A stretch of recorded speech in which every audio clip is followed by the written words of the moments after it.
নমস্কার বন্ধুরা, আজ আমি আপনাদের বেগুন কোনো রকম না পুড়িয়ে একটা লোভনীয় টেস্টি বেগুন ভর্তার রেসিপি করে দেখাবো।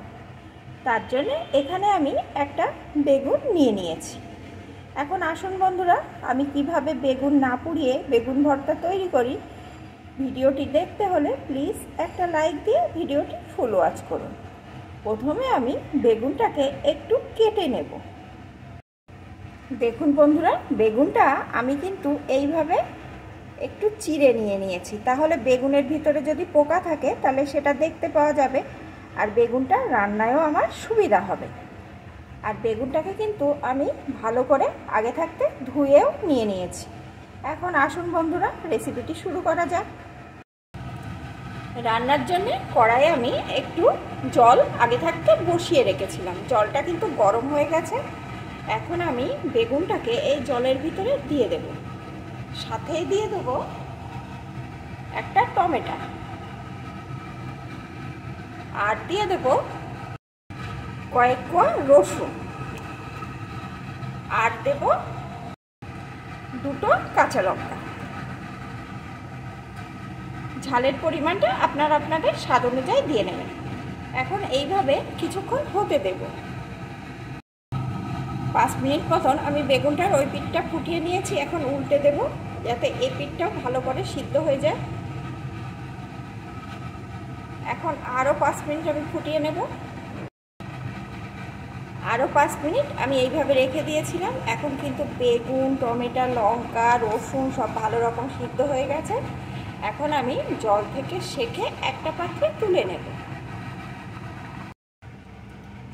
জল থেকে সেঁকে আমি সমস্ত জিনিস একটা পাত্রে তুলে নিয়েছি। এখন এই যে টমেটোর খোসাটা ফেলে দেব। টমেটোটাকে এইভাবে চামচের সাহায্যে টমেটো, লঙ্কা, বেগুন সব মেখে নেব। আর এই যে বেগুনের বোটাটাও আমি এইভাবে কেটে কিন্তু ফেলে দেব। এই যে বোটাটা চামচের সাহায্যে কেটে নিলাম, এটাকে ফেলে দেব। এখন সমস্ত কিছু এইভাবে, এগুলো কিন্তু সুন্দর সিদ্ধ হয়ে গেছে। যেহেতু গরম তাই চামচের সাহায্যে সব কিছুকে এইভাবে মেখে নেব।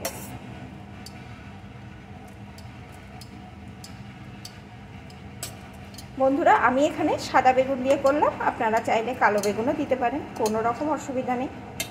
আর টমেটো, রসুন, লঙ্কার পরিমাণটা আপনারা আপনাদের বেগুন অনুযায়ী দিয়ে নেবেন। বেগুনটা কতটা বড় কতটা ছোট, আর ঝাল তো সকলে সমান খান না, সেই বুঝে দেবেন। তাহলে বন্ধুরা, আমি মেখে নিয়ে ফিরে আসছি। সব কিছু এখানে আমি সুন্দরভাবে মেখে নিয়েছি। এখানে কড়াইয়ে আমি 1 টেবিল চামচের একটু বেশি পরিমাণ সর্ষের তেল দিয়ে দিয়েছি। এখানে কিন্তু বন্ধুরা সর্ষের তেলটাই দিতে হবে, না হলে কিন্তু টেস্টটা ভালো আসবে না। তেলটাকে ভালো রকম গরম করে নিয়েছি। এখন দিয়ে দেব একটা শুকনো লঙ্কা। লঙ্কাটাকে একটু ভেজে নেব।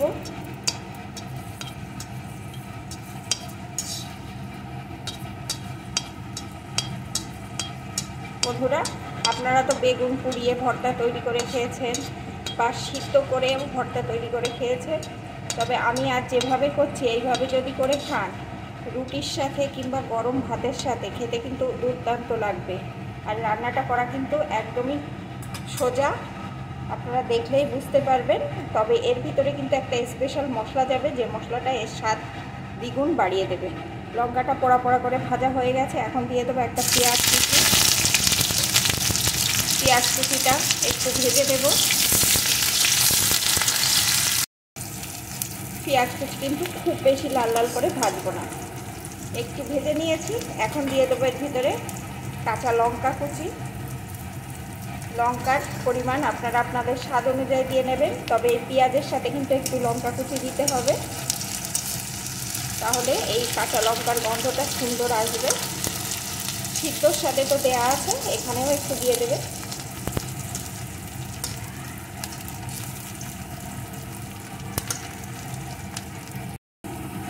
লঙ্কাটা, পেঁয়াজটা সব একটু ভেজে নিলাম। এখন যে বেগুনটাকে মাখিয়ে রেখেছিলাম, বেগুনটাকে দিয়ে দেব। বেগুন, টমেটো আর কাঁচা লঙ্কা সিদ্ধ করে মাখানো ছিল সেটা দিয়ে দিলাম। সাথে দিয়ে দেবো একটু হলুদ গুঁড়ো, সামান্য একটু, স্বাদ অনুযায়ী লবণ। এখন বেশ কিছুক্ষণ আমি এইভাবে রান্না করে নেব।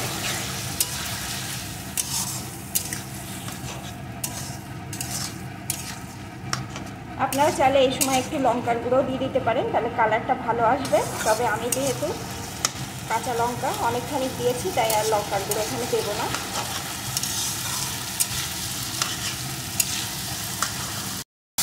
নাড়তে নাড়তে বেগুন টমেটো দিয়ে যে জলটা বার হয়েছে, জলটাকে কিন্তু একটু শুকিয়ে নিতে হবে। জলটা শোকাতে বেশিক্ষণ লাগবে না, 2 মিনিট মতন এইভাবে নাড়লেই জলটা কিন্তু শুকিয়ে যাবে। দেখুন বন্ধুরা, এখানে কিন্তু জলটা আমার একদম শুকিয়ে গেছে। এখন এর ভিতরে আমি দিয়ে দেবো একটা স্পেশাল মশলা, যে মশলাটা আমাদের সকলের ঘরে থাকে।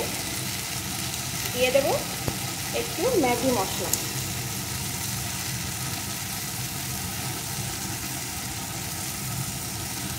খুব বেশি দেওয়ার দরকার নেই, 1 প্যাকেটের অর্ধেকটা আমি দিয়ে দিলাম। বেগুনের পরিমাণ অনুযায়ী এখানে এই মশলাটা দিতে হবে। আপনারা যদি 2টো বেগুন নেন তাহলে পুরোপুরি মশলাটা দিয়ে দেবেন। আমার যেহেতু মিডিয়াম সাইজের একটা বেগুন, তাই আমি অর্ধেক প্যাকেট মশলাটা দিলাম। মশলাটা দিয়ে কয়েক সেকেন্ড এইভাবে নাড়িয়ে নিলেই কিন্তু বেগুন ভর্তা আমার একদম রেডি। এখন কিন্তু এই বেগুন ভর্তা দিয়ে দারুণ সুন্দর একটা গন্ধ উঠে আসছে। বন্ধুরা, আপনারা রুটির সাথে কিংবা গরম ভাতের সাথে এটা খেতে পারেন, অসাধারণ খেতে লাগবে। এখন এটা আমার রেডি, আমি নামিয়ে নেব। তাহলে বন্ধুরা, আমার এই পোড়ানো ছাড়া বেগুন ভর্তা রেসিপি আপনাদের কেমন লাগলো প্লিজ কমেন্ট করবেন। ভালো লাগলে কিন্তু লাইক দিয়ে দেবেন।